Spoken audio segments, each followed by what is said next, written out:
otras muchas ciudades antiquísimas. Además inventaron alfabeto fonético, porque estaban entre la Mesopotamia silábica y la Egipto ideográfico. Y entonces tenían dos grandes civilizaciones, siendo ellos los grandes comerciantes, y entonces combinaron los dos sistemas y sacaron el sistema alfabético, del cual van a salir los griegos y vamos a salir todos nosotros en cuanto a invención. Ese es un invento semita, pero sobre todo fenicia. Fenicia va a ser fundamental también en la historia de la humanidad, porque va a estar detrás del pensamiento hebreo y griego al mismo tiempo. Ya enseguida voy a mostrar. Pero estas invasiones no solamente fue eso, fue justamente el cristianismo. El cristianismo es un pensamiento semita y va a ocupar todo el imperio a la larga, 4 siglos, helenístico romano. Pero el más impresionante no fue el cristianismo, sino fue el pensamiento islámico, porque el Islam desde el 623 es la hijra, el momento en que Mahoma es expulsado de la Meca, y es expulsado de la Meca por una cuestión muy precisa. Él critica a los ricos de la Meca, que se enriquecen y no reparten los bienes entre los pobres del clan.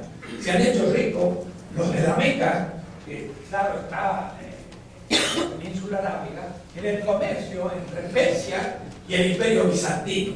Y entonces se han hecho muy ricos, pero no reparten los bienes. Y él le dice, repartan los bienes en la shurata más antigua del Corán. Y entonces los ricos lo expulsan a Mahoma. Eso es un problema económico-teológico.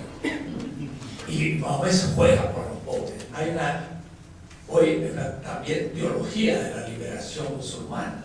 Y también entonces una filosofía de la liberación posible. Y ahí empieza una historia que va a tener mucha influencia. Pero lo que yo quiero recalcar es que va a haber una expansión fenomenal de estos pueblos que ya no van a montarse sobre caballos, sino se van a montar sobre camellos. Y el camello va a determinar un estadio de la historia universal. Entonces, ellos van a ir por el norte del África y van a llegar hasta Poitiers, a 100 kilómetros de París, en el 736. Y si Carlos Martel no lo hubiese parado, yo estaría hablando árabe y ustedes también ahora. Porque entonces los musulmanes hubieran ocupado Europa y se terminaba todo aquello. Pero lo pararon y hubo la reconquista de España. Pero ellos estaban desde España, el califato de Córdoba, que es fundamental. Y ya voy a mostrar la influencia en la reconstrucción de una historia crítica de Europa. Van a estar en Marruecos, van a estar en Túnez, van a estar en el Fatimita Egipto, van a estar en todo el Medio Oriente, que después va a ser otomano, pero van a llegar a Afganistán, van a llegar con los mongoles a todo el norte de la India, van a llegar a Indochina y a Filipinas. Quiere decir que los musulmanes estaban del Pacífico al Atlántico cuando los cristianos quedaron sitiados desde Viena a Granada en este rinconcito durante 8 siglos. Y el mundo árabe era la cultura universal clásica, que por supuesto nunca estuvo en el feudalismo, porque era una cultura urbana y mercantil. Y en esa época entonces, del 728, fundación de Bagdad, hasta 1200, que los turcos lo toman, son 500 años. Y esos 500 años, del 700 al 1200, para dar una fecha redonda, Bagdad es el centro de todo el sistema. De tal manera que de Bagdad salían cientos de caravanas de camellos que desde Bagdad iban por la ruta de la seda a la China, que llegaba a la India y llegaba a Estambul. Y en Bagdad estaba, desde el siglo IX, la Casa de la Sabiduría. Los grandes matemáticos de la Tierra estaban en Bagdad. Era el MIT de la época. El número arábigo son los que nosotros manejamos. ¿Por qué arábigo? Pues son arábigos. El álgebra es el nombre del matemático, álgebra. El que inventó el álgebra tiene su nombre, es un árabe del siglo IX. La ciencia de todo el sistema, desde Europa hasta el Japón, de paso las dos islas del sistema última son aquí Inglaterra y aquí el Japón. son los dos últimos tapones del sistema. Es interesante porque ya veremos su significado. Pues tendrá como centro ese lugar. Y ahí entonces es donde Al-Kindi, ya en el año 800, tomó Aristóteles, pero con los persas, y empezó a estudiar lógica y continuó el Imperio Bizantino. ¿Por qué? Porque los cristianos, que he hablado muy rápido, ocupan el Mediterráneo, pero en el Mediterráneo hay el Imperio Romano occidental, que es el menos poblado, el más ignorante, es el latino, pero el que es denso, el más poblado, el que tiene mucho más cultura, es el Imperio Oriental, que tenía Atenas antes, pero ahora tiene Constantinopla, fundada muy estratégicamente en el Bósforo, y va durante 1000 años ser el centro de la cultura cristiana, que nosotros de Bizancio no sabemos nada.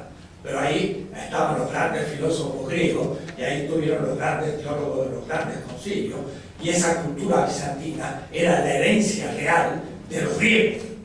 Entonces, la herencia de los griegos son los bizantinos. Cuando estudiamos filosofía, estudiamos los griegos y después pasamos a Descartes. Ahora, en el mejor de los casos, estudiamos la Edad Media al siglo XIII. Saltamos de los griegos al siglo XIII, Tomás de Aquino, San Buenaventura, etc., y después Descartes. Todo eso es fantasioso, eso no es real, no es la historia. Los griegos continúan en Bizancio. ¿Qué sabemos de Bizancio? Nada. Pues tenemos que empezar a estudiar Bizancio porque es la madre de todo lo que va a pasar en el Oriente. Y los árabes son los sucesores de Bizancio. Todas las mezquitas del mundo imitan a Santa Sofía. Y Santa Sofía fue la gran iglesia que construyó Constantino. Es una iglesia impresionante, pero además muestra la capacidad científica de la arquitectura, porque tiene una cúpula mucho más grande que la de Florencia, el baptisterio que en pleno Renacimiento lograron hacer. Sin embargo, los bizantinos hicieron una cosa increíble. Los árabes, entonces, trabajan con Aristóteles, y Aristóteles es lógico, y el astrónomo, y de las ciencias más desarrolladas de la época. Entonces, Bagdad fue el centro científico, comercial y político durante 500 años, tanto como la modernidad, que empezó en 1492 y está terminando, también 5 siglos, así que mucho tiempo. Miren qué crimen el haberla destruido, porque la han destruido completamente. Me encontré con una judía que me dijo, ¿dónde vive usted? Yo, de Bagdad, aquí en Estados Unidos. Ah, de Bagdad, guapa. ¿Y su familia qué antigüedad tiene? Ah, bueno, mi familia fue de los que escribieron el Talmud, viene del siglo IV. ¡Wow!